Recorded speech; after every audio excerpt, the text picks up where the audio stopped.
Okay, it says we're live. Perfect. Okay, shalom everybody. I'll stand, no worries. Shalom. Okay. All right, shalom everybody. How's it going? Comfortable? Yes. Okay, perfect. Okay. So, shalom, my name is Eli Deutsch for anyone who I have not met yet. Just quick story on my background a little bit. So maybe you guys can relate to the story a little bit. When I was growing up, I actually grew up not far from here in a place called Teaneck, New Jersey. I know we have a couple of people from there. Anyway, Teaneck, New Jersey was so amazing that I left. And I made the move to the Holy Land, and there I was, having made the move to the Holy Land, and I'm wandering around the streets of the old city of Jerusalem. And so I bump into a few people that I knew in the old city of Jerusalem, and with them there was this other young lady. Me and her get to talking, and what do you know, to make a short story shorter, me and this gal end up getting hitched. And so it just goes to show you that some people go to the old city of Jerusalem for God, other people for the ladies. And since then, thank God, we've been blessed to live in a bunch of locations in Israel. We lived a couple of years in Gush Etzion, a couple of years in Beersheba. We were involved with different Jewish outreach on the university campus there. We lived a year in Katamon in Jerusalem. And now, thank God, we're blessed to be back actually in the old city of Jerusalem for the last 18 years, living in a place overlooking the spot that we met. So that's a nice, cute little story, but it doesn't have so much to do with why I'm here talking to you today. What brings me to talk to you today is that when I was growing up, and maybe some of y'all can relate to this, when I was growing up, anything you ever heard about Judaism was a lot about the what's of Judaism and the hows of Judaism, what to do, how to do it. But like, why on earth should I be involved in this? Why on earth should I care? Why on earth should this actually make this Jewish stuff make a difference in my life? Somehow those whys were always passed over. And so growing up, this bothered me. And so when I had the opportunity, I wanted to check some of this Jewish stuff out. So I went to Israel, started searching this out. Now, first, this started off as a philosophical pursuit. Why should I believe in this? Why should I believe in that? Why should I believe there's a God? Why should I believe God gave the Torah to the Jewish people? Why should I believe the oral tradition is legit and relevant? And so I started delving into those questions, trying to search out people, places, programs that can give me some information, give me some of the foundations that I felt that I hadn't gotten, right? And so as I searched this out and actually found some good, useful information, so then my questions started to change. They started to evolve. They started to change over from the more philosophical questions to the more spiritual questions. Like, okay, well, why do we do this particular thing in this particular way? What difference does that really make? And then that led me more to the teachings of Jewish spirituality or Chassidut or Kabbalah. And so since then, basically, I've been involved in giving over to groups different ideas about these whys, whether they be philosophical whys or also more spiritual whys. And many times also what I noticed is also certain principles, through certain Kabbalistic principles, and this is Nogea, this is relevant for our conversation tonight, certain principles, certain spiritual principles in Kabbalah, and how it goes ahead and actually can integrate how our many principles within us, within how we operate, flow from grander spiritual principles. And it's going to play out in all areas of our life, but in particular what we're going to focus on here tonight is in terms of relationships, what I like to call the male-female dynamic. Cool, so are you ready? Yeah. Perfect. Firstly, as I'm speaking, are you able to hear me okay? Because the air conditioning, thank God we have good air conditioning, but also it's loud. You okay? You're comfortable? Okay. So fine. So let's just first understand, we'll jump right in. I used to do a nice fancy intro to this. Chabal al-Azman, as they say. Let's just get into it. Okay? Firstly, when we understand, let's just start at the roots. When we're talking about Kabbalistic concepts, let's first understand, just be very clear, when we're talking about the word Kabbalah, we're not talking about some other religion or some other belief. Very, very simply, we're talking a deeper layer of understanding of God, the Torah, the world. Okay? Now, also the reason why Kabbalah is referred to Kabbalah is, number one reason, very simply, is Kabbalah is from the Hebrew word likabel. We are receiving, deeper teachings are being received by the student from the teacher. Okay. Less known reason why the mystical teachings of Judaism are referred to as Kabbalah, is because Kabbalah is from the Hebrew word, related to the Hebrew word makbil. Makbil. Any Israelis in the house? No. Okay, so then I'll have to tell you and you'll just have to believe me. You're Israeli? No. So good, this is what I needed. I needed outside verification so you know I'm not making it up. What, remind me your name, sir? Ido. So you know he's Jewish, Israeli. Sorry. You know he's Israeli. His name's Ido. No American's named Ido. So Ido says makbil means parallel. Parallel. And this is right because one of the ideas in Kabbalah is from the Hebrew word makbil, which means parallel, because one of the foundational principles in Kabbalah is everything here in this physical world is a parallel to a deeper spiritual reality, right? And this is going to play out very clearly for us when we talk about this concepts of male and female. Also, so that's intro point number one. Intro point number two is that when we talk about male and female, I'm being very clear, very specific with my language, and I'm talking about male and female, the principles or the powers of male and female. So I'll say male and female. When I want to talk about guys and gals, so I'll say guys and gals, men and women, okay? So just to clarify that, okay? So getting right into it, what you find throughout the Kabbalistic writings, the Hasidic writings, in one way or another, hitting it from many different angles, you find basically that the male concept is the concept of giving forth energy in potential, and the female concept is the concept of receiving that energy in potential and actualizing it into something real. Okay, and we're going to see how that plays out on all levels, and then we'll plug it into relationships. By the way, my friends, feel free to chime in at any time. Thoughts, questions, ideas, whatever you'd like. Don't be shy.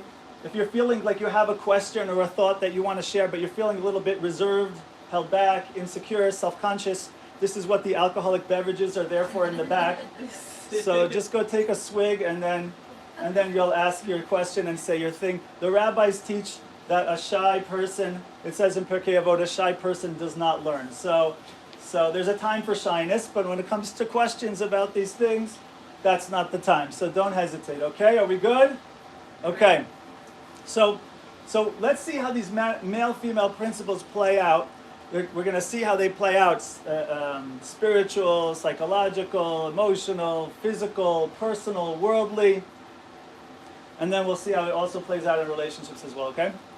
So let's start at the top. Let's talk spiritual, okay?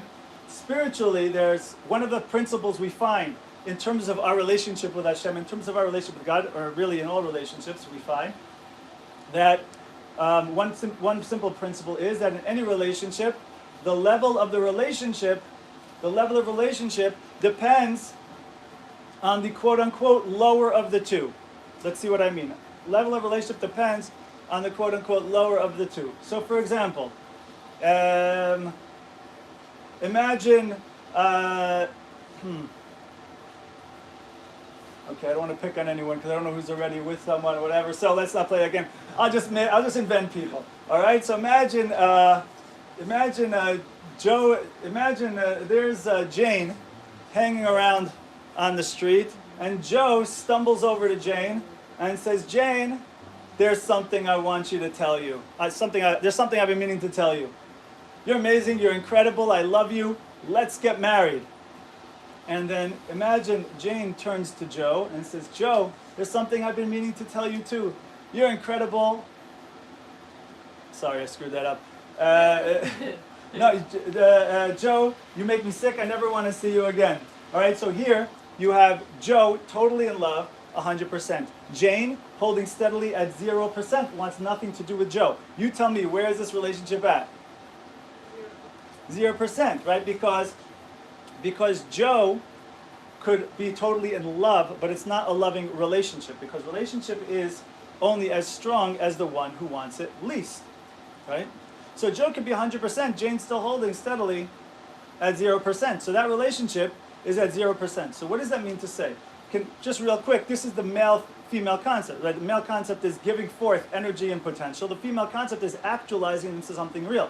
For this reason, a lot of times we typically, not always, but typically refer to God as in the masculine, right? Why? It's not that God, God is a male or a female. God is God. It's not nothing to do with this. But the point is that Hashem initiates the process. He goes ahead and puts forth.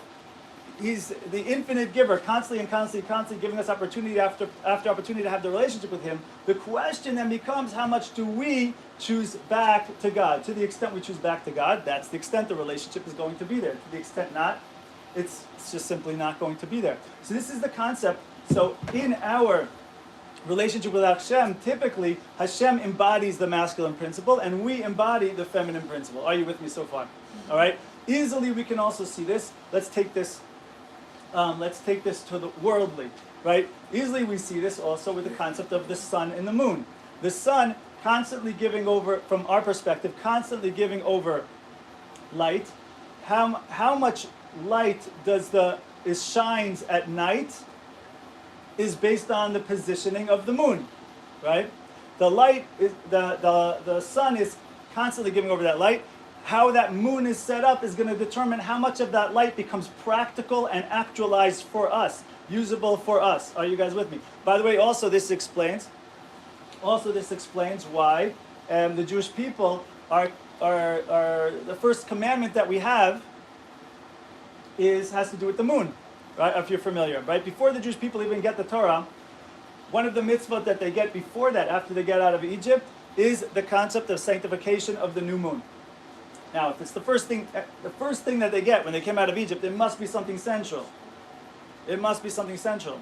So what's the idea here? The idea here is the Jewish people are the concept of the moon spiritually, right?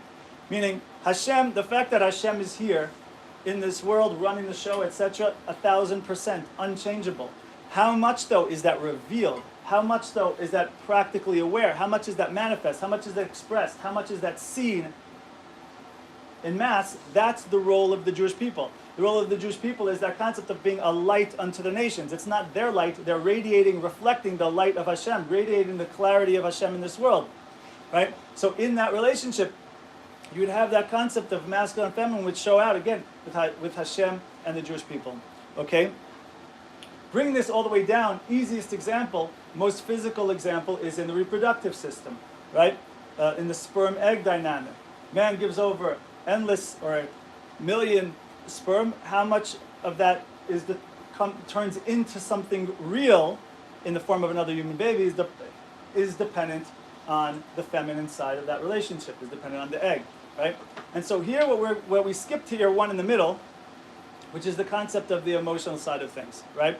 So if we think that if we recognize that this exists, spiritually, and we recognize that it exists physically, and we understand the Kabbalistic principles that this shows up and manifests in all layers, so let's see how it plays out emotionally as well, right? In order to do that, we'll add another angle here. Who's with me so far, by the way? We good? Okay? We'll add also another angle.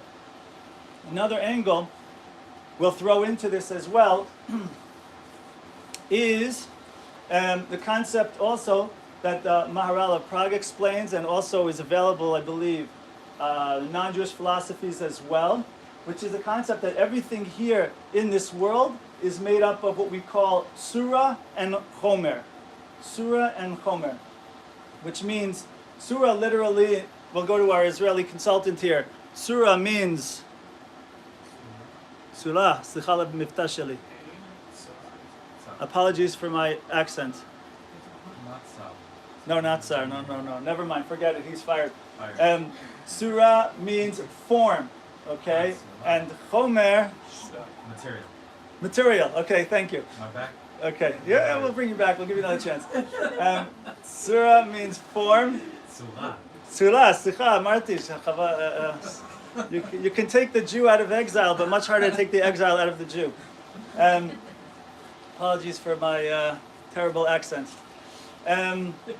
So you have Surah and Chomer, which is form and material. Everything comprises form and material. So for example, this wooden table here, right? So the wood is the material, and the tableness of the thing, you want to call it the shape, the form, the mold, is the tzura, is the form, right?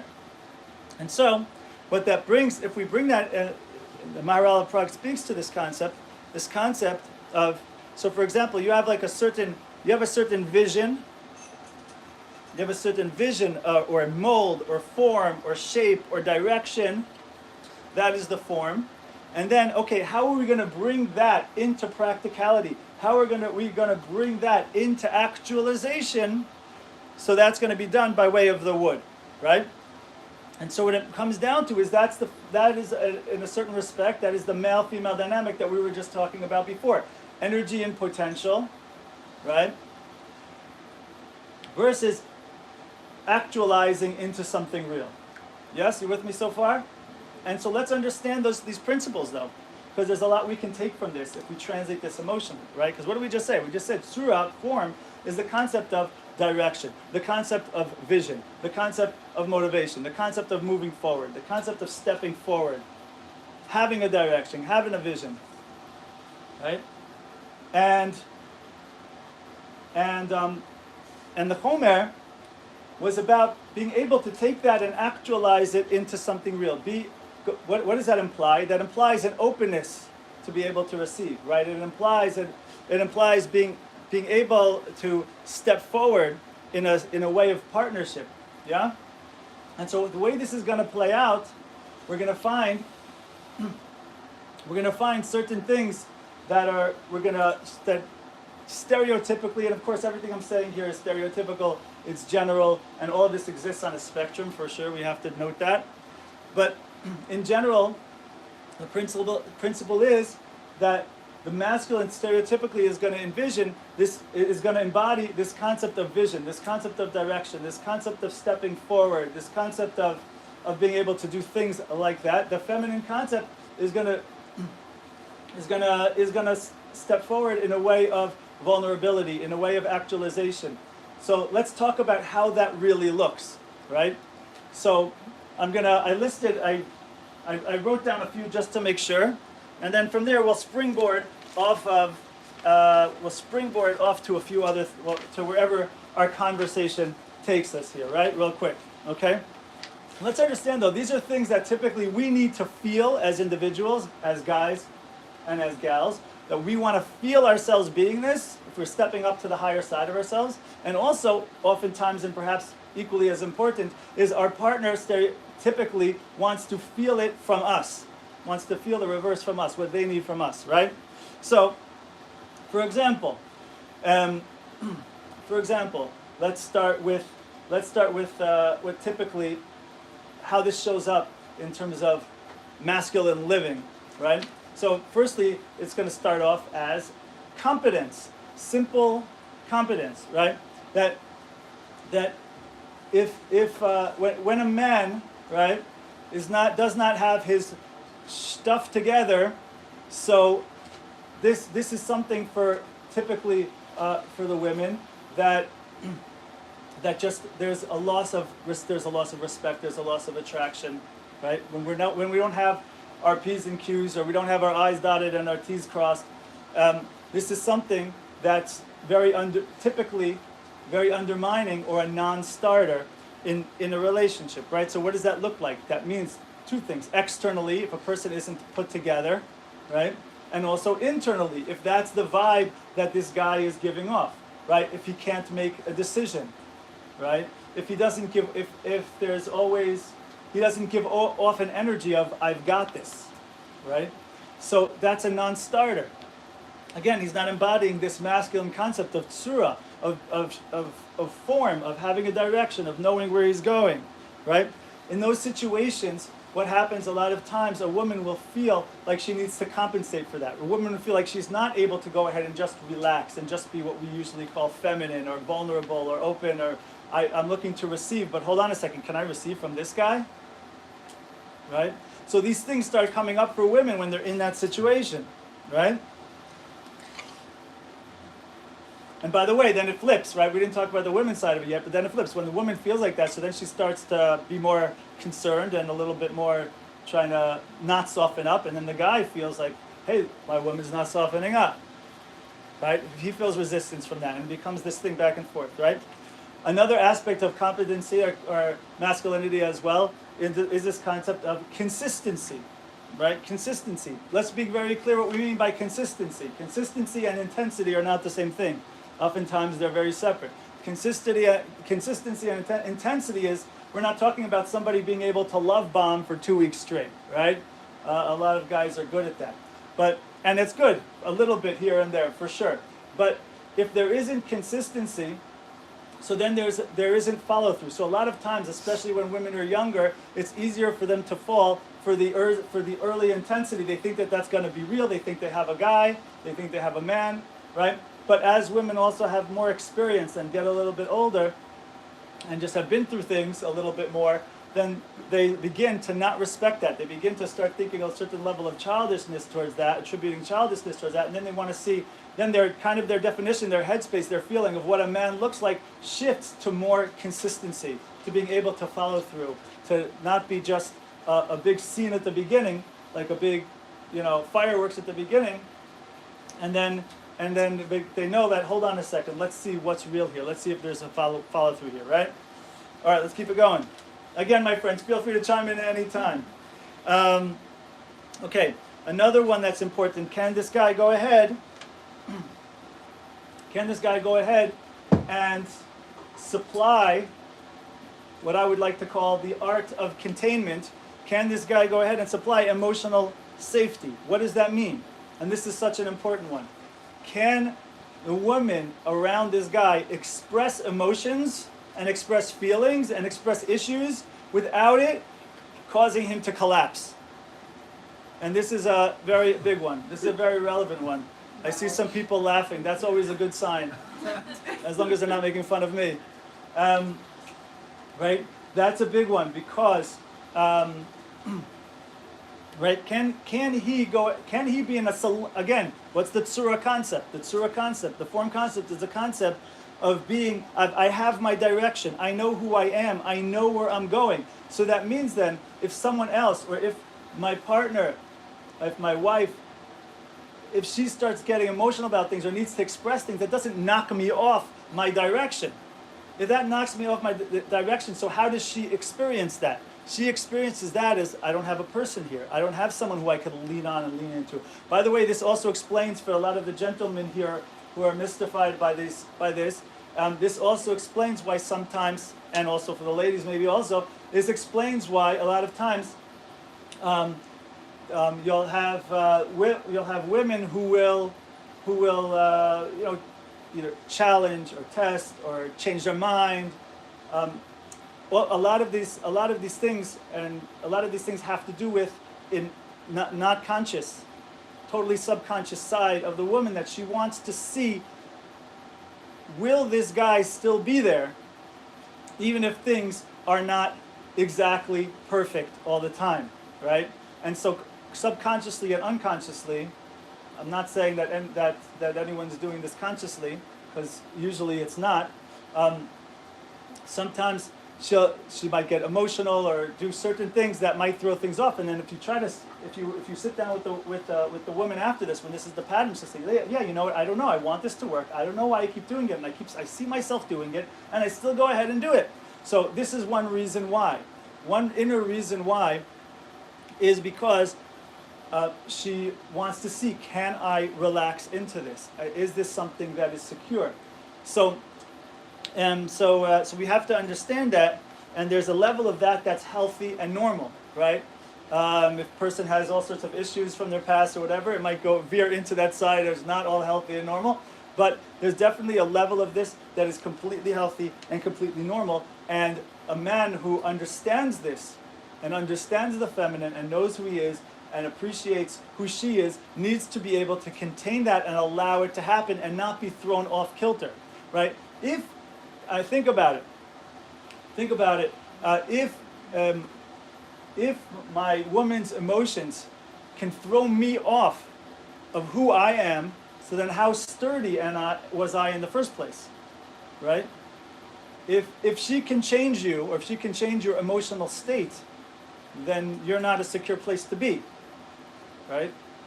And so this is something that's super relevant, and I deal with this all the time. So with people, Maybe myself too. No, not so much, but with people.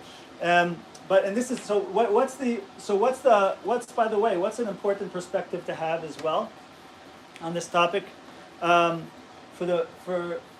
the men and really for everyone? This is relevant that we have to be able to bring up an issue. A lot of times, there's two defense mechanisms when an issue is brought up, right? That is to ignore it. It's nothing. Whatever. Who cares? Or, oh my God, it's everything, right? And that can lead to some kind of meltdown, an emotional shutdown. What is the healthy middle ground, right? The healthy middle ground is to recognize it for exactly what it is. It's a thing. It's not everything, it's nothing. It's a thing, it's an issue, right? And so, if a woman brings up an issue with a man, and then he can't handle it, he goes into a misery mood because he takes it as, okay, that's it altogether, it's the whole story, she's not happy. So he either goes in shutdown mode, or he goes in explosion mode. So now, if that, firstly, that's not healthy or helpful, and what does that do for the woman, especially when that's the pattern? When that's the pattern of something that happens in a relationship or in a marriage, right? So then what does a woman start to feel, ladies, or anybody? Ignored. Alone. Alone, and what did you say? Ignored. Ignored. And also, in the future, when she has an issue, what does she do with that issue? She what? Go elsewhere. Hopefully not go elsewhere. Well, it depends what you mean by go elsewhere. What? Keeps it inside. She doesn't share it. In short, she doesn't share it, right? And now you have distance. Now you have distance, and now there are problems. Before there was an issue. Now there's a problem. Those are two different things. Issues are good. Not good, but we deal with them, and that's part of life. Problems are something else, right? So on the one hand, she feels like she's alone because she can't talk. On the other hand, she feels like she doesn't have a man because he can't take anything. He can't be where he is and like, okay, I'm able to receive your thing, and now we'll deal with it. And okay, good, it's healthy. I have someone I could rely on. I have something I can lean. I have someone I can lean on and lean into, right? And so now you have an issue. And the more that this happens, the more what happens when a woman. So when she can go ahead and which something that she says or some emotion that she has can bring down the emotional system of the man and take over his emotions. So how does she feel about him? She feels, I don't have a man here. She feels like she can't respect him. And what happens when a woman feels like she can't respect a man? Bye-bye is right? That attraction. If the woman can't respect a man, the woman's not attracted to the man, and then you're not in a good place. So this is really ultimately what part of what this is all about is emotional mastery, right? And let's be clear. What we're talking about is, for example, a lot of times you'll have this situation where, imagine like there's the man sitting on the couch with a bag of chips and the video games, right? And then the woman comes in, and then the wife comes in, and she's like, you never do anything. Why are you out here? Go get a job. Can you take out the garbage, please? And anyway, imagine the guy goes ahead and has a response, and he's like, actually, I have 3 jobs set up for next week. I was planning on taking the garbage out when I go to my friend, and imagine he has an answer to everything, right? And then imagine 10 minutes later she comes in, and again she's like, hey, you're on the video games and you're this and that. Imagine he says back to her, what do you mean I answered you everything 2 minutes ago, right? He answered point by point, but the issue is that point by point is not the point, right? What is she feeling? She's feeling a lack of direction. She's feeling, what is the energy this person is bringing into the house? What is the energy that this person is operating his life from, right? That is the thing that she wants to be able to feel in order to be able to align herself with it. In order to be able to align herself with it and feel his presence, right? And so a lot of this stuff comes with clarity, direction, follow through, and emotional mastery. Again, if my emotions can be moved, that doesn't mean a man doesn't have emotions. A man can have emotions, but if he's losing himself in his emotions, if the emotions are overtaking him, that's where the women check out. That's where they're like, I can't be with this. This doesn't work. I can't respect it, and I don't feel safe with it. Right? So this is super relevant. All of this stuff is rooted in the concept, again, the Kabbalistic concept of what is masculine and what is feminine, what is male, what is female, what is surah, what is chomer, what is mashpia, what is makabel. Are you guys with me? All right, let's flip it to the other side. By the way, again, friends, fine, I guess we'll give over the other side and then we'll open it for questions, okay? Okay, so let's flip it to the other side. Let's flip it to the feminine side, to the female side. Right? So foundationally, what we said, this concept of chomer is the concept of to receiving and actualizing. What does that mean? That means at the core, what we need fundamentally is an often misunderstood concept, the concept of vulnerability. What do we mean by vulnerability for a second? Because here, the thing is, vulnerability gets a bad rap, which is chaval, which is unfortunate, but because it's super positive and desired. But a lot of times, if you were to go to the street and you were to ask, let's play a word game, what's the first word you think of when you say vulnerable? What is most people going to say? Someone said weak. I didn't see that was you. Someone said weak. But the truth, what we're going to see right now, thank you so much for saying that, what we're going to see right now is actually it's the exact opposite. Let me give you two examples. Example number one. Guy and a girl go out on a first date. And the woman goes into it and she's thinking, listen, I really want this guy to like me. And so so she goes out, she tries to have a good time, but also like certain situations come up and she has a certain opinion about something, but she's afraid if I express this opinion, so, maybe he's gonna be a turnoff, maybe he's not gonna like me. And I have this quirky thing about my personality, but I better put that under wraps because maybe he's gonna think I'm weird. And so throughout the date, they're having a decent time. But anytime she thinks like, I have this political opinion, or I have this opinion about this, or I have a quirky thing about that maybe I would do if I was being naturally myself, she kind of holds that back and out of concern that maybe if I do this thing, the person's not going to like me. Guys, is she being vulnerable? No. Is she coming from a weak place or a strong place? A weak place. So not vulnerable, weak place. Not vulnerable is weakness, right? Let's flip it around. New example. Example number 2. Woman goes out with a man for a first date. She steps into the date and she's like, look, I hope this guy likes me. I hope I like him.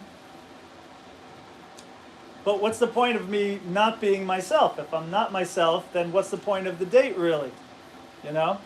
So so she decides, you know what I'm going to do? I'm just going to be myself. I'm going to go with the flow. I'll be who I really am. Of course, in the most dignified way, yes. And we'll see where it goes. Hopefully he'll like me, I'll like him. If not, that's okay too. Life will go on, and I guess it wasn't the right thing. So she goes out on the date. He's talking, she's flowing, she answers, she has a thing about this, she believes this about that, she says this about Trump, she says that about Obama. I don't know, whatever it is, right? And they're talking, she's flowing, and she's sharing her opinions. She has a little quirky thing. She just does her thing. Because she's like, look, this is putting it out there on the table. This is who I am. This is where I'm at. And let's see what happens. Guys, is she putting herself in a vulnerable place? Is she vulnerable? Yes. Is she coming from a strong place or a weak place? So you tell me. Vulnerable is rooted in strength. Vulnerability is rooted in a place of security. Of, I know who I am, it's going to be okay, it'll be what it'll be, right? So this concept of vulnerability, we'll talk more about it in a minute. Let's see. So how does that also show up within the relationship, right? So I give you one which some people have problems with. I think it's the easiest one to adjust though. You ready? And that is receiving, right? So this is an important one for the ladies, okay? Receiving, for example, in a relationship, receiving compliments, receiving gifts, right? So you'll notice what a lot of people do, a lot of women, a lot of people in general, we're talking now specifically about women in relationships, what they will do is they will, for some reason, they will reject or turn away compliments. You ready? Let me show you what I mean. Wow, your hair looks so good today. Really? I woke up on the wrong side of the bed today, and it's frizzy. It's outside. It's a bad hair day. And or you look good today. Oh, well, this, oh, you have a nice dress. What, this rag? I meant to wear something else, and but you have to understand. Right, so a lot of times the women, they think that they're being like fakely modest about it. They're being like humble, right? It's a fake humble, of course. But either way, they think they're being humble, right? But really, let's experience what's going on for the man in this situation. Wow, you look good today. Wow, your hair looks nice. He's going ahead and putting compliment. What's going on for the man? The man's going like this. Here you go. Woman's going like that. That's what's happening for the men, okay? So how many times do you think he's going to keep going like that before he stops going like that? You have an answer to that? Now you put a number on it?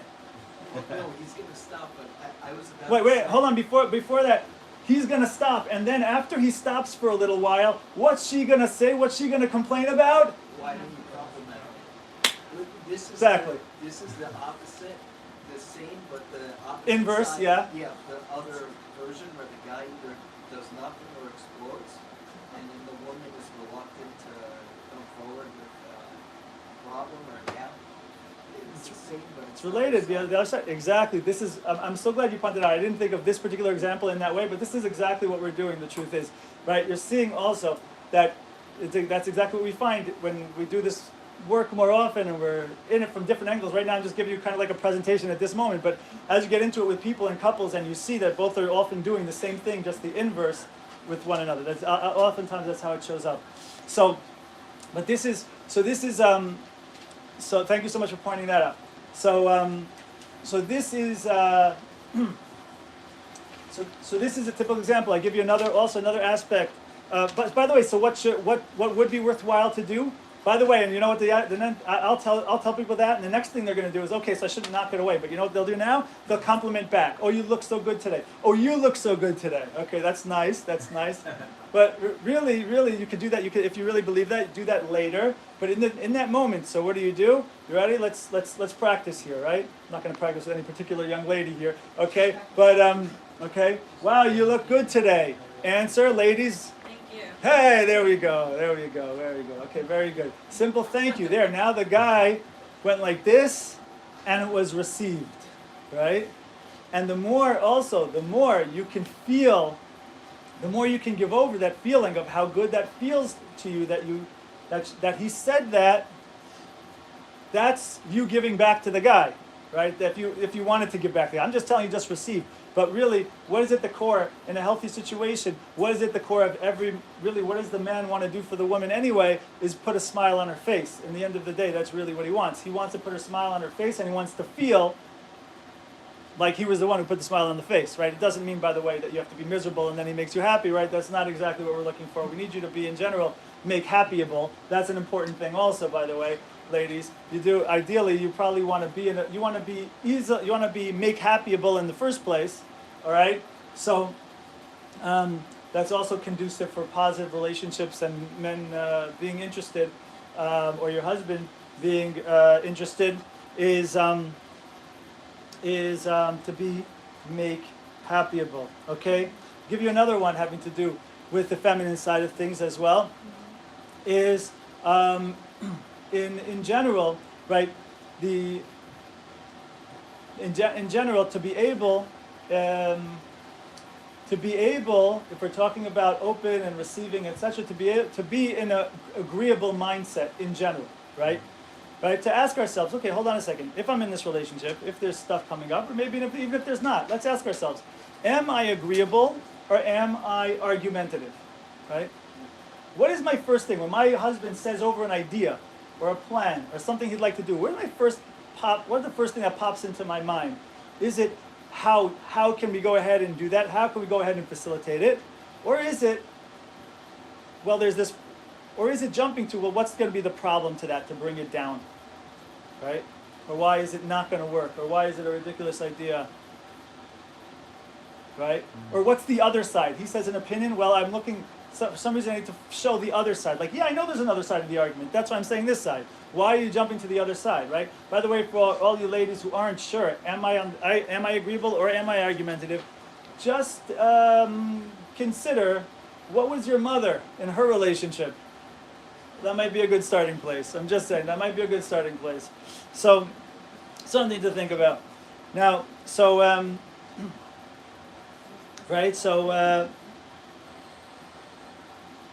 cool. Another good point of vulnerability, and especially relevant in communication, is to be able, in a situation, to be able to get intimate instead of getting angry. Get intimate instead of getting angry. Something happens. Something, let's say the guy did something that was upsetting, right? So a lot of times people will get angry. A lot of times people will get angry. But what is getting angry, what is that really? Is that really what you're feeling? It's not really what you're feeling. It's the thing that you're doing on top of what you're feeling. Either it's a defense mechanism or it's to try to manipulate something, but it's not really what you're feeling. Really what you're feeling is hurt, guys, was the answer. Hurt. Okay? Okay. So then really what would be the emotional response? Not saying to not have an emotion. No, the opposite. I'm trying to get you down to express the authentic emotion, not the crap on top, right? The authentic emotion, you're hurt. So what's a way to authentically express that? Yes, but what would be the vulnerable thing? Someone said it.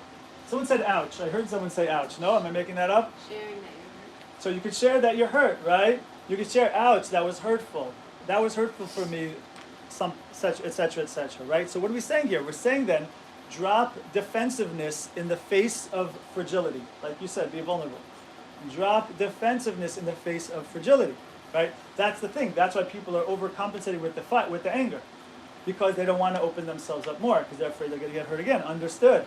But when we're not being vulnerable, that's when that's when the emotional intimacy begins to not be there. And I want to talk about that now for a minute.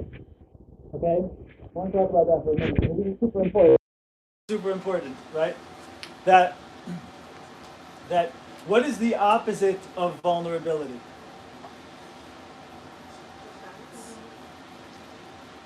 I didn't hear what you guys really talk low, or this is loud. What do you say?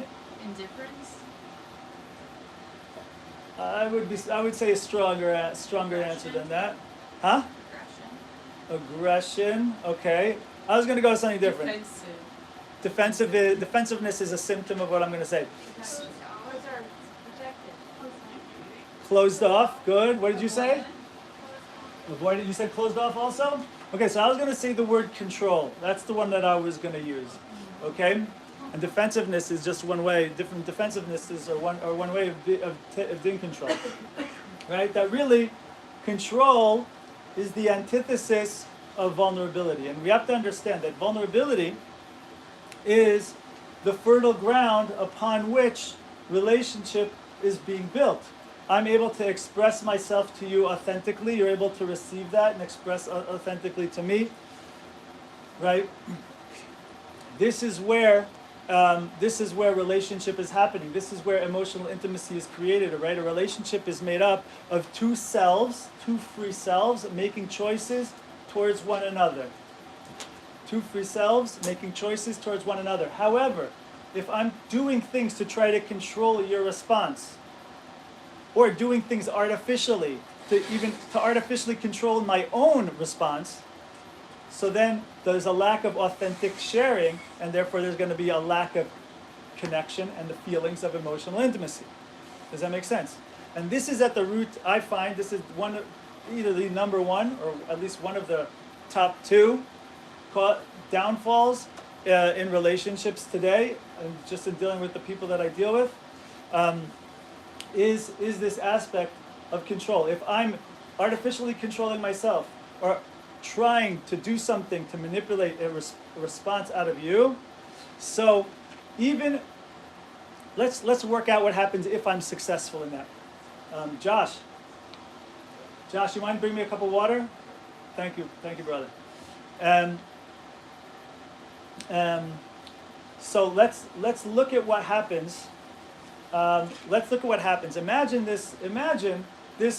Okay, ready? I'll give you my stereotypical example. Actually, it's an example I always use. Okay, imagine you have a husband and a wife. They've been married for a couple of years, and they haven't been out on a date for a while, right? So imagine the woman comes over to the man, and she says, "You never take me out anymore. Why don't we go on any more dates or whatever, right?" And so now listen, what's this guy's response? Thank you so much, Sadi. What's this guy's response? There's two possible options here pretty much. What is it? Option number one is, okay, we'll go out. Option number two is, well, now we're not going out, right? Let me give you guys another scenario, okay? Imagine instead of that, imagine the woman would have come to her man and said, "You know, honey, I would love to go out on a date with you sometime this week." Which one's more likely to work? So typically, if everything is more or less, whatever. So the second, what? Yeah, I'd say the second. You'd say the second. Yeah. Okay. I would agree with that assessment. So listen, let me ask you a question. Why is it that so often people do the opposite? Why is it so often women do the opposite? Why is it that so often women and guys in certain things also, but we'll keep it on this side for now. Why is it that women so often do the opposite? It's easier. To a certain extent. Let's see why. It's usually reactive. True, that's why I'm saying if things are generally healthy doesn't mean everything's perfect, but we're not looking to hurt each other purposely. Let's say it like that. All right? So you said because it's easier, okay, there's something to that, but I want to get deeper. Go ahead. Anybody else? While you think about it, Baruch atah Adonai Eloheinu melech haolam shehakol niyeh bidvaro. Goes back to what you were saying before about trying to assess whether it's stable ground. Hold on 1 second. Does someone else back there want to say? Say it louder, Michael. It protects her from being vulnerable in case he says no. Right. So just hold off on that. Because there's a fear there that'll be even for two things. Number one, it'll be even worse, right? If she says she puts her heart out there, and then he says no. Ouch, right? So also, it's going to be easier. I'm more likely to be successful if I make the guy feel like he has hell to pay and a headache to have if he says no, right? This is what we call control, right? Now here's the thing though. What if she is successful? What if they go out on the date? So firstly, the higher side of herself isn't really 100% satisfied because she knows it wasn't that he chose to do it. It was more like arm was twisted. But fine, at least the lower side of herself is pacified. Like, look, we're out, we're on the date, everything looks good on the outside, right? But imagine this is the ongoing dynamic between the two of them, right? And by the way, when a woman does that, that didn't just happen once, right? Like someone was saying, like there is other things going on, but like usually if someone who's doing this, that is their mode of operation on a regular basis. That could be happening many times a day, right? So what is that dynamic going to turn into, right? This ultimately turns into what the kids are calling these days emasculation. What does that mean? It means that that ultimately the man isn't going ahead and making choices, right? But for whatever reason, he's allowed himself, and be very clear what I'm saying, it's on him also to not fall into this, right? But as this happens,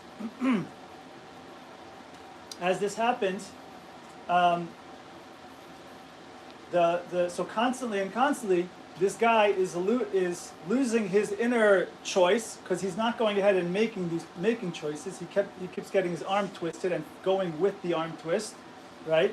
Over and over and over again, and then after this becomes the dynamic in the relationship, she's getting a bunch of the stuff she wants. Is she happy? No, she's not happy. What does she feel like? Her complaint is, I feel like I don't have a man, guys. That's the continuation of the sentence. Even though she's actually getting, on some level, the things that she wants. But when this is the dynamic, right,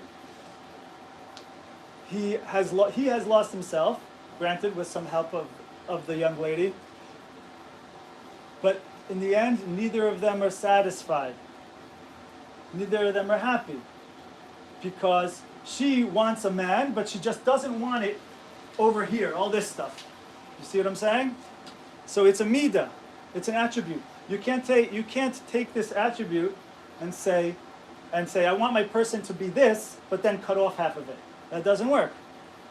By the way, inverse, my buddy, inverse. Let's flip that on its head for a second, right? Men do the inverse a lot of the times to the ladies as well, and the ladies can fall for it as well, right? What do men do? A lot of times men will say, oh, my woman, she's too emotional, she's unpredictable, she doesn't make any sense. One time, literally 3 weeks after a guy got married, he calls me up and he tells me, oh my God, she's so emotional. I'm like, listen, I know you're just married, but buddy, you're calling me up 3 weeks after marriage to tell me your wife is emotional? Like, hello, you know? Anyway, so, I thought that was hilarious. So, anyway, so, no, but what will people do? So guys will try to do certain things in order to get the woman to be more in his box, get the woman to be more, okay, it makes sense, we're gonna do, the thing that makes sense, and do all sorts of things. You wanna call it, I'm gonna call it yelling, you wanna call it manipulating, you wanna call it berating, whatever it is, I don't know, I'm not saying it's healthy, not healthy, that's not the point, right? Ultimately, to get her to do the things in the calculated ways that he calls rational. Now, let's say, worst thing possible that could happen, of course, is that he's successful in this. And then what happens? He's got her she's on board, she's doing the things in the way, she finally figured out what to do, what he wants, how he wants it, and what is he saying? I don't know, I feel like the fire. She used to be radiant, she used to be flowy, she used to be, I don't know, it's gone, it's not there. I feel like I don't have a woman here, I feel like I don't have a wife. Same exact thing, inverse, right buddy? So what does the man need to do in that situation? He needs to learn what is a woman and to be able to dance with the feminine. And similarly also, what a woman needs to do in the situation we're bringing up is also to allow the man to be a man, to be able to not be attached to them, right? Because some women will then say, well, so what, am I not supposed to share what I want? I'm not supposed to share my desires? Like, no, share your desire, but share it as a desire. Don't share it as an expectation, right? Share your desire. What's the difference between this? That's the difference. The difference between sharing in a healthy way, sharing versus control, is share is I express a desire. Control is I'm attached to the end result, right? And so some people who are really not in a good place will ask, well, hold on a second, what if the guy doesn't do the thing I want? The answer is, yeah, that's life. He's a person. That's the answer. But I need it to be this way. Okay, the more you need, every time you pick control, you're paying a price in relationship. It's that simple. There's no cutting corners. There's no way around it. It's a math problem. Every time you choose control, you're paying a price in emotional intimacy. It's as simple as that, right? So like my wife, for example, she'll say, I choose control when it's my kids' lives are at stake. She thinks I'm doing something that's dangerous or whatever, so then she's like, okay, I'll pay a price in emotional intimacy in a relationship for the sake of my kids being alive. So fine. So okay. So but you see, it's calculated. It's calculated. So So this is important. This is important because this is really that it's in that space where emotional intimacy is either being built or has the potential to be built. By the way, just because you're vulnerable, that's what we're trying to say. Just because you're vulnerable doesn't mean relationship's gonna work. Doesn't mean that emotional intimacy is gonna happen. It opens the door for the opportunity for the other person to choose towards you, and for you to choose towards them, right? But if we don't have that openness, if we don't step into vulnerability, then for sure you're not going to have it. right? Then you're undermining the opportunity for that emotional intimacy to begin with, right? Because again, intimacy or that feeling of connection requires two people making a choice, making a free choice. Free choice means so you can freely also choose a way, right? But that's the only way this higher level of emotional intimacy can develop and connection can be built and felt. Does this make sense? Yeah. All right, my friends, now it's your turn. I'm going to sit down and we're going to hear from you guys. Okay, L'chaim, who's first? Go ahead, speak. Who are you? Remind me. My name is Rafa. Shalom Yafa. It's funny you say what you said because last week I just learned a new concept that was very interesting is that when you said the Thank you sun so and the moon, Yeah. the man is like the sun. It goes in one direction, consistency. Okay, things in exactly, balance. right. But the woman is like the moon. Every Okay. single day she could be a different person. Like, obviously. Within a certain context, yes? Yes, and not only is she like the moon, but within the 28 days, she is winter, spring, summer, fall. Mm-hmm. She goes through those stages and you know that. Right, right. So that was very interesting. So I guess my question would be,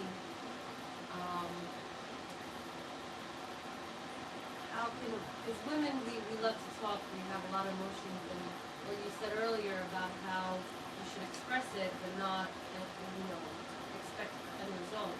But also, should we find a way to, like you said subconsciously earlier, we do things, and I don't, I don't want to say play games, but subconsciously we See, by the way, men. right, so I should we- apologize. I use the word test. I don't like the word test because test implies, so I just want to clarify that because I said, you didn't use that word. I also used it before and I caught myself. I don't want to use it because test implies that I'm over here, I'm looking down and I'm testing you consciously and trying to manipulate. That's not what's going on. I know they use that word in the culture, but it's really not the right word because it's not intentional. So then just my next question would be, how can women, especially nowadays, when we have a lot of, I don't want to say masculinity in us, we don't, but society kind of, how do you tap into that, energy? I think a lot of times it entails us feeling the resistance to it and then choosing to move forward through it as opposed to choosing the other way, right? That's really the issue at hand. We feel there's a certain, meaning why do people control? And perhaps I should have talked about this. Well, I guess I'm gonna.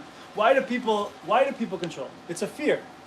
Control, underneath that control is a fear, right? Why does that woman say, you never take me out on a date anymore? Because there's a fear that the guy is not gonna, and then what does that mean for our relationship, right? So there's a fear there. So I'm trying to manipulate in order to go on a different path than where I believe the other way is going to take me, which is to a non-relationship, right? But it doesn't work in the long run, right? So really, what is the higher frequency way to go is to put it out there and say, I would love to go on a date with you sometime this week, right? And then so some people ask, well, what if he says no? Well, first answer is, well, then I guess the answer is no. But the second answer is, okay, well, if this is happening over and over and over again, okay, so now we have to deal with it. Fine, we have to see someone, we have to talk to someone, get a third party involved. There's something else going on here, right? We have to, because it can't be, if it's over and over and over again, right? Or in a married relationship, if the couple is not being intimate and it's not just the person saying no this time, but it's like going on for weeks or months or whatever, okay, so now we have to see, okay, what's really going on over here because that's not a healthy situation, right? So fine, if it gets to that, it gets to that. But in terms of the interaction between one another, the more we can keep it in that healthy space, which means when I'm feeling that fear, I do my best, and at first it might require some like rehab from control, right? You're gonna feel like this a little bit, 100%. By the way, when people actually go ahead and I've had this when people go ahead and they actually, root that side out of themselves and realize what they're doing and start to shift and whatever, and they realize how often they're doing it, literally dozens of times a day.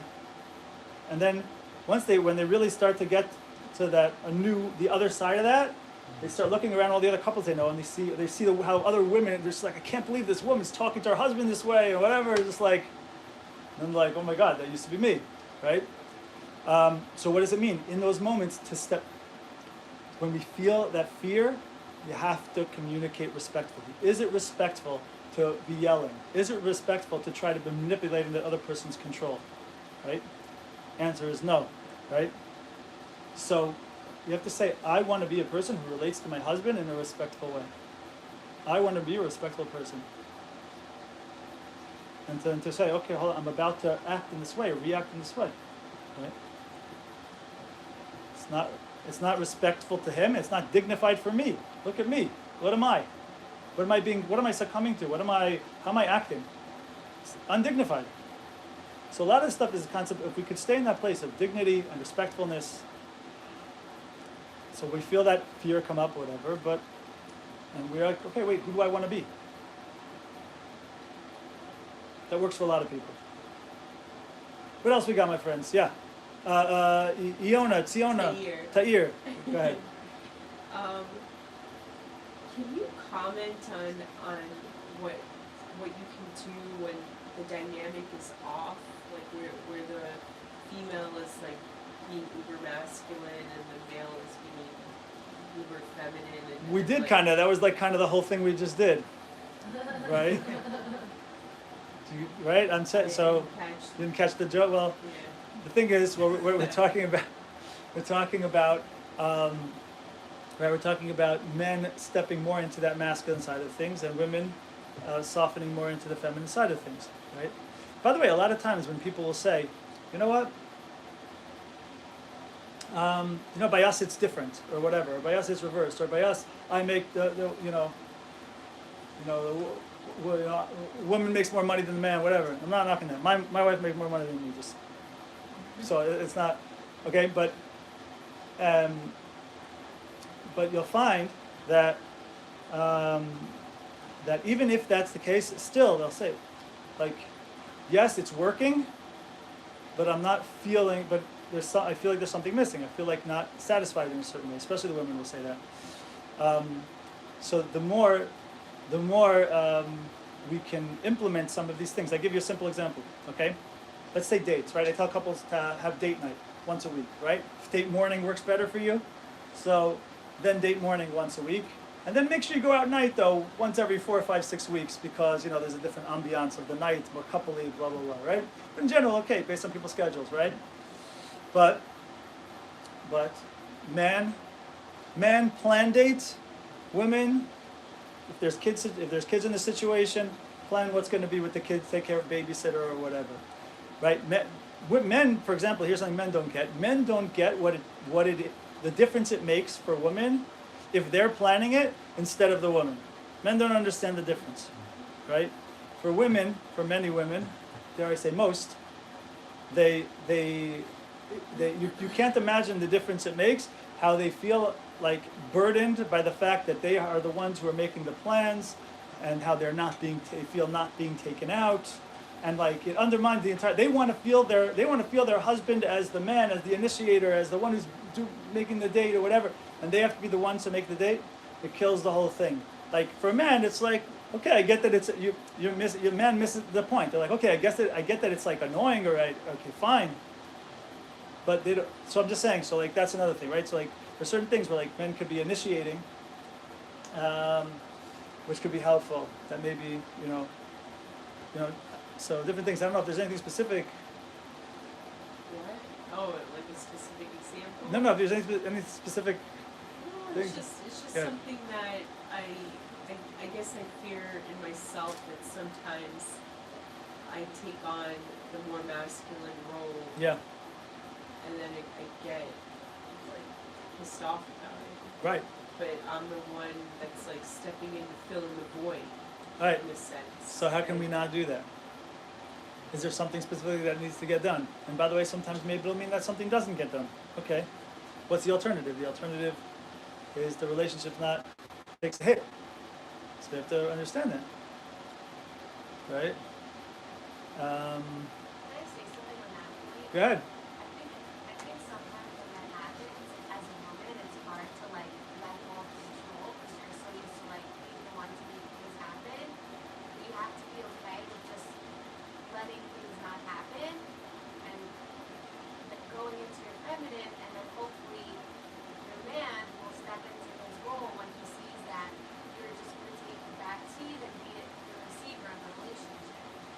Right, and you can also you can also make the person aware and be like, I would love blah blah blah. Know what I mean? So I would love, again, is sharing a desire. It's, someone once said, share your desires in a way that inspires. It rhymes, so it must be true, guys. So, but that's really, there's a lot of truth to that. Do you find sharing in, I guess, like an intentional, like it obviously feels better to share in like a reactive sense, which I think can then sometimes be very connected to that expectation or that command, whereas sharing from, I guess, like an intentional, proactive sense, which is almost harder to kind of take that moment and be like, all right, I know now is not maybe the time, even though I want to now, and being able to kind of save it for a time that is more conducive. Like, is that something that you normally share, or is there other techniques to go about if you have those desires? It's not that you should just kind of swallow it and never share it, but then is there a technique you would recommend to kind of go about that, to have that? I mean, you should definitely, whatever it is that needs to be shared, needs to be shared. You should definitely share it. But there is part of respectfulness is this the right time to share it, right? The dude just walked in the door, whatever the stereotypical example, right? Jew just walks in the door, and now the woman comes and dumps everything on him, right? Stereotypical example. Okay, that's not respectful, right? And so definitely respect yourself. Part of respecting yourself is to be able to share whatever it is you want to share. But part of respecting the other person is, okay, hold on a second. This guy's also his own person. Is this the time? So that would be the balance, right? The balance isn't, people are in an unhealthy place, they'll hear that like, oh, I guess I'm just not supposed to share. Like, no, right? Again, it's not nothing, it's not everything. Share, but also he exists. So find the right time, you know? Right. Or you can even ask the person, okay, I want to share something with you. Is there a time that we can talk that I can share something with you, right? So there is, fundamentally underneath a lot of this is, yes, respect. Respect that the other person is not you, right? Everyone wants my other half. Okay, but am I a whole half to begin with? Am I a healthy person to begin with, right? This is what I do a lot. If I do I have a whole thing, dating class or whatever that I do.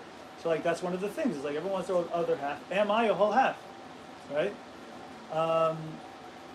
Because a lot of times people say I want my other half. Really, what they mean is I want that other person to fill me up and make me feel like I'm worthy and make me feel valuable and be my whole world and make me feel joy and lift me up. Like no. You need to be a healthy place, the other person a healthy place. Okay, now we can have two halves coming together as a whole, right? Okay, yeah, go ahead in the back there. What's your name again, my friend? One more time. Stephen. Steven, yeah, go ahead, buddy. How would you avoid miscommunication? Apologies, didn't hear you. How would you avoid miscommunication? How would I avoid miscommunication? That's a Prayer.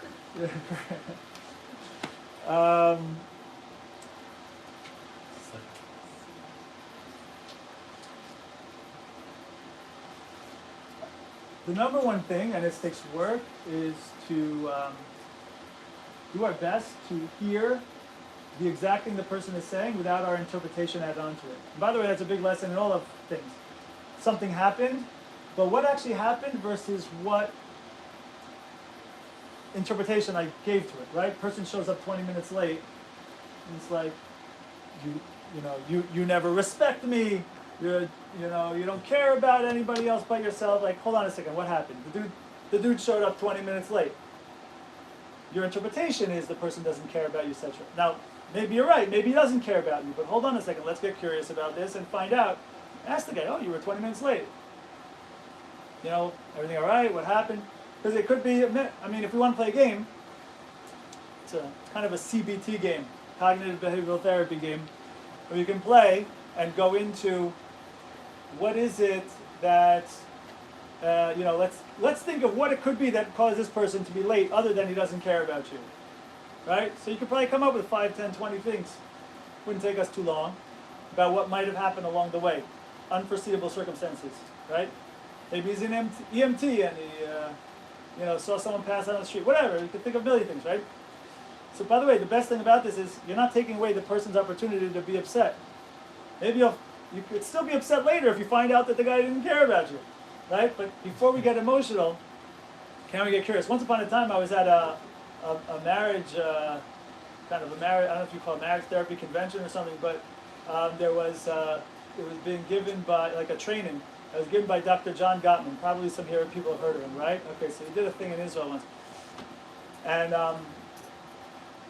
me and my wife actually, she was there with me, and we actually got a chance to have a yechidus with him. We actually my wife had a question, so we went up, we had a little conversation with him.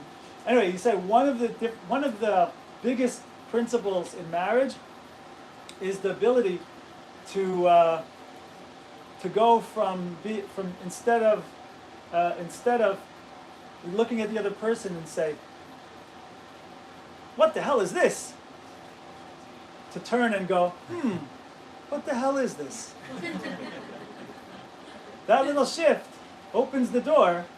Just, okay, hold on, something happened. This person did something, this person said something. Before we go ahead and pounce, say, hold on a second. Where's this coming from? What is this about? Can we split off the action from the interpretation and the meaning that I'm giving it? And again, it could be I'm right about my assumptions, but maybe I'm not. Let's see. Yeah? That helps, I think, a lot in communication as well. Hold on a second. I'm taking it. Sounds to me like this. But this kinds of things I'm talking about, they happen. They happen often. So the ability to just pause, and maybe you will be pissed off, but at least if we're pissed off, let's make sure we're pissed off about the right thing. Because probably you can do away with 60, 70, 80% of the being pissed off if we actually understood what the intentions were, you know?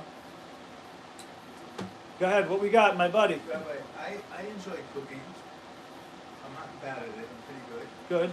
In the relationship, I spend, I would say like 75% of the cooking I do. Okay. Is that a healthy percentage? Or should it be more like flipped around, maybe 50-50? Are you happy with it, or you want something to change? I saw the eyes. You want something to change. I won't get into that. I'm asking generally. You already did. I looked at your eyes. I'm stepping out of my masculine. The thing is, I don't think you mind the cooking. I think you're minding the fact that she's not cooking because you want her to be doing the cooking. You have a certain feeling of a certain vibe about what it is to have a woman on your arm and in your life and by your side, and I think that's my guess. That's my guess, that it's not about you doing too much cooking. It's about that you want to feel that she cooks for you, and she's what do they call it in Yiddish? Someone who hosts a balabusta. Thank you very much. A balabusta maybe, or at least a balabusta for you, and it sounds like you feel like that would feel respectful for you. That's the vibe I'm getting. Am I way off? I didn't think so. Okay. Yeah. So I don't know if it's about percentages. Maybe again, we come into relationships a lot of times with a certain, and I'm not saying it's wrong, but I'm not saying it's wrong. But sometimes certain assumptions, expectations, pictures of what it means to have a wife, what it means to be married, what it means to have a woman, whatever, and what that looks like, and roles and stuff like this. And so it'd probably be good to loosen that up a little bit, and then also maybe you can do more cooking. Maybe, I don't know. You know. By the way, a lot of people will say about their wives who cook awesome. Oh, they will say, "Oh my gosh, when we got married, she couldn't cook a thing." Happens often. A lot of people have that experience. So just because a person, I'm saying for the ladies out there, just because if you didn't grow up cooking, or if you feel like you're not a good cook, like, it's okay, it gets picked up. Give it a year or two, and it'll be an amazing cook. It's not a big deal. Wouldn't the cooking for the man be like an act of giving?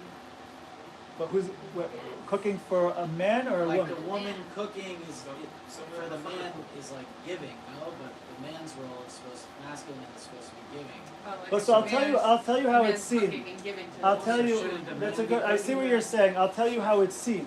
What it's seen is the way it's seen as, I think, is that like what we said before, right? They said the masculine concept is a concept of giving forth energy and potential. The feminine concept is a concept of receiving that and actualizing it into something real. So what's potential? Potential is money, right? What's money? You can't do anything with it, but it could be turned into something real, right?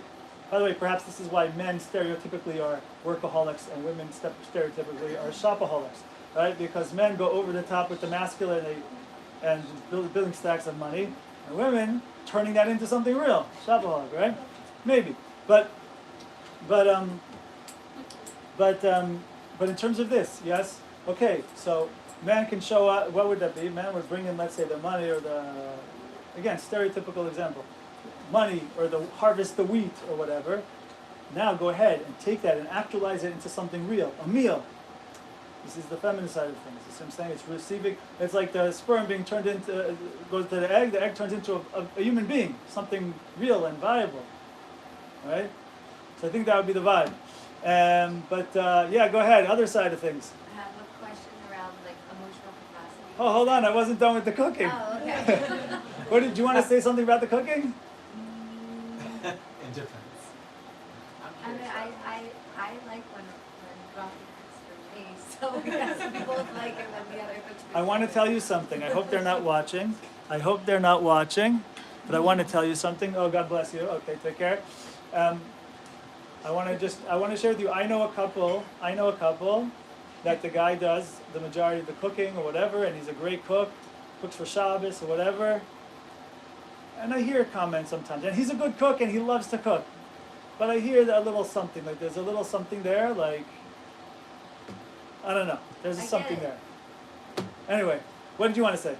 Well, what did you want to say about the cooking? Nothing? That's all I want to say for now. Okay. Go ahead. Emotional capacity, when you were speaking about man's ability to hold their own emotions. But when their emotions are about the man, like when it's about the relationship or it's about, like it's personal, personal to the relationship or personal to the partner. Like if one is expressing Wait, who's emotion, talking to who? I the apologize. woman is talking to the man. And saying some issue. saying some issue yeah. about him. About him or the dynamic and she's emotional if she's a woman. Yes. And you were saying like a man that doesn't have their emotional capacity fully formed and that can really sway them is not seen as ideal. But to what end? Like to what end and to what degree, and is it relative? Like could you make that blanket statement that like really the man should be able to hold whatever kind of emotional storm comes their way, or is it, Listen, I would say that there's a line where it can become, where whatever in your example, the woman, there's a line where it's not healthy and it's not okay, right? But in general, that's the idea, right? If the woman starts she picks up that lamp and throws it against the wall, like there's a limit to this, yeah? Can't just be like, well, I'm a woman, I'm emotional, so through the lamp. Like there's a limit to that, you know what I'm saying? I mean, more so like content-wise, like does a man have to hold it all? Be able to hold whatever? Would you like him to? I'm curious what your opinion is based on what you said. I think to a certain, listen, I think to a certain extent. Is it always, are there lines that could be crossed? I suppose so. Like I know one particular case where a woman would tell her husband that she wants his parents to die. That might be over the line. What do you think? So, okay, like that's what I'm trying to say. There's limits to this, but like typically, like okay, she could get emotional, she could get upset. I mean, so. I guess I'm curious, the extension of that, it's like, with the emotions, when it's in the context of the guy, where it's like, okay, we just talked about how the actual, I guess, the commanding or the control or the negative speak towards the guy is that act of control. So what about when it, I guess, I don't know how to phrase this right, when the content is about the guy, so therefore, in a way, you are just expressing your emotions or in this extreme way, the guy's supposed to be able to contain that. But let's say if what you're also doing is the thing that you're recommending not to do, which is, oh, I'm just being emotional, but really you're controlling the guy through that. That's true. Also, by the way, was that share. like what you were saying? Like that, maybe I got it wrong. No, it's fine. It's good. It's good. No, but also I would say that there is express emotions doesn't mean in a way that's disrespectful. There's a respectful way to talk, right? There's a respectful way to talk, and there's that can be with emotion, but there's a respectful way to talk, right? And so we can be emotional, but we have to be respectful. Does that make sense? Yeah. So I think that's what we're looking for. 'Cause we're not looking for, oh, so I'm not supposed to communicate. No. Again, it's not nothing, it's not everything. No, we communicate, but there's a respectful way to communicate. And yes, emotions happen, and the man needs to know that. But again, throwing lamps across the room and then the other example that I gave that maybe I shouldn't repeat, you know.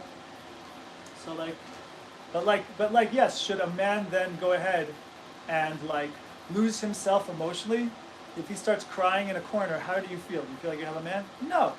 Right? So the women on the one hand, they're like, I want my man to be a sensitive guy. No, you want him to be sensitive to you. You don't want him to be sensitive, right? You don't want him to be sensitive to himself. You don't want him to, you want him to, yes, have emotions, but not be emotional.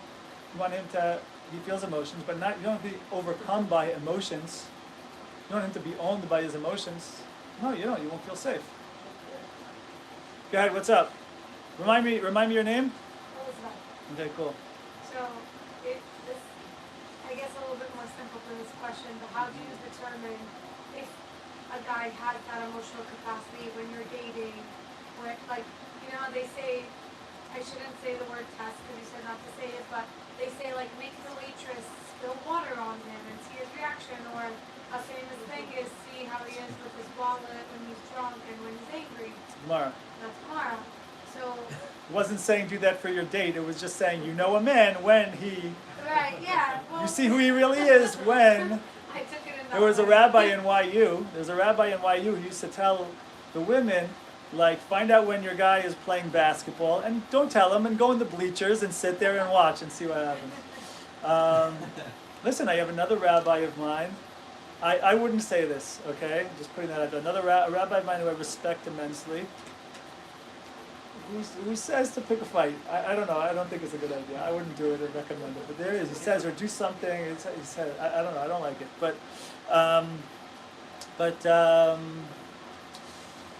Yeah, how do you check for that? How do you check for stuff?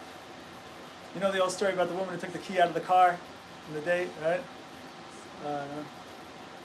There's a famous story, it's an urban legend, I don't know if it happened, but that a woman was on a date with a guy and they come to like a red light and she reaches over, turns the key, takes it out, right? And the guy's like, have the key back? She's like, no. She's like sitting there not giving the key back, and then like, you know, people are coming behind, honking, turns green, turns red, they're still honking, whatever. He's like, key? No. And then after like a few more minutes, gives the key back, he goes, and he says, what was that about? And she's like, I was testing you. You passed. And he said, well, here's your home. You failed. You know, took her back, whatever. So listen, I don't know. I wouldn't say that. I don't know about testing. I guess signs. Like, it's not to be a test. I guess. I'll tell you one thing not to ignore. When you meet the family, and if the family, and this goes for the men also big time. This goes for the men big time as well. When you meet the family of the people or other people who know them, like, oh, you're dating him? Oh, you're dating her? Oh, wow. And she gets upset. Whoa, don't stand in her way. Oh, you got... When people are doing that with those jokes, they mean it. That's real. That's real. That stuff is real. So they'll tell you who they are. That's what I'm trying to say. A lot of times they'll tell you who they are. If they don't tell you, their family will tell you who they are. Usually. And if, you know, if not, there's always working on it. But we got to do our best beforehand. Sure, we don't want to rely on working on it. Usually if we need pre-marriage therapy, then we probably should take that as a hint. That's my personal opinion on pre-marriage therapy. We got one on the back. I want to hear from these guys in the back. What's up? Okay, yeah. So I guess on that like aspect, right? Being like an emotional rock, right? From the man's perspective, what does that look like? Does that mean not responding at all, like being like No. She's yelling. No, you can, no. It could mean lots of things. The number one thing it can't mean is that you're controlled in some way. What does controlled in some way mean? It means either emotionally I lose it, or like she's doing certain acting in certain ways in order to manipulate a response from you. So then, yeah, that you don't go into, right? But to be there for her, etc., that kind of thing, yes. It's a subtle line. You have to feel it out. You have to say, okay, hold on a second. Is this authentic emotion, or is this emotion designed to manipulate a response? So it takes practice, but a lot of times we can figure out. We feel out the difference, right? We can feel out the difference. It takes time and practice, but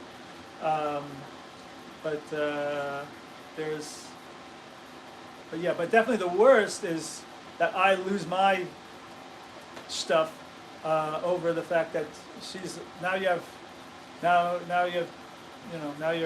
she doesn't have a man. That can't be. Right. That would be the worst. But definitely to be there and be sympathetic or empathetic, but not to be owned by it. And it can't control my actions. It can't control my emotions. Right? It can't take over me.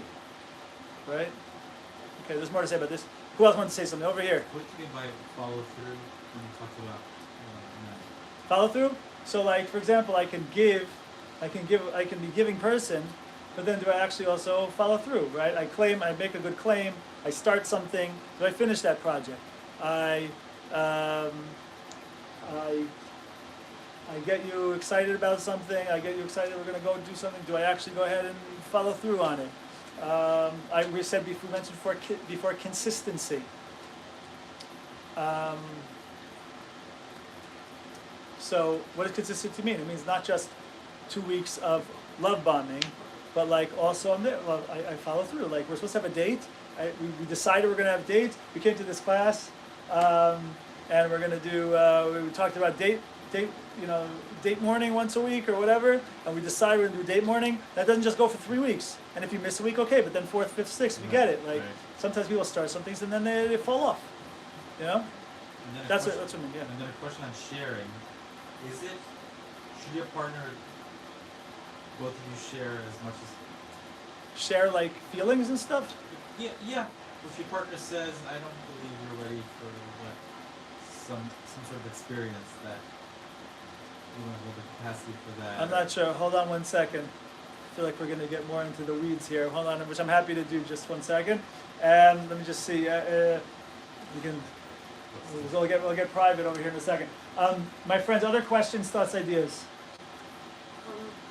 Just that question, the thing you said about the man setting up the date. Yeah. Should that always, should he call up, make the reservations? I was personally just. He should always do that. Let's say you have a married couple. Okay, this is what I tell couples. Let's say you have a married couple. I would say, you don't have to be exact with this, obviously, but the idea, I would say every 5th, and maybe also if people are dating. Why not? People are dating. I would say every 5th date, let the woman do it. It feels good for the man also. You know what I mean? So I would say about every 5th, that the woman could do it also makes you feel like men also want to feel desired, right? That's dates, bedroom, whatever. Men want to feel desired. So, so yeah, I would say about every 5th. That's usually what I tell people. Okay, my friends, we're gonna call it here. Anyone wants to hang out, chill, talk? I'm here. I just want to let people mingle around, and anyone wants to come up and we can hang out further. And thank you so much for being here, guys. You guys are very welcome. You too. Hang on. How do I shut this off without losing it? Anyone can help me?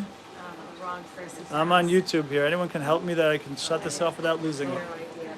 Let's see.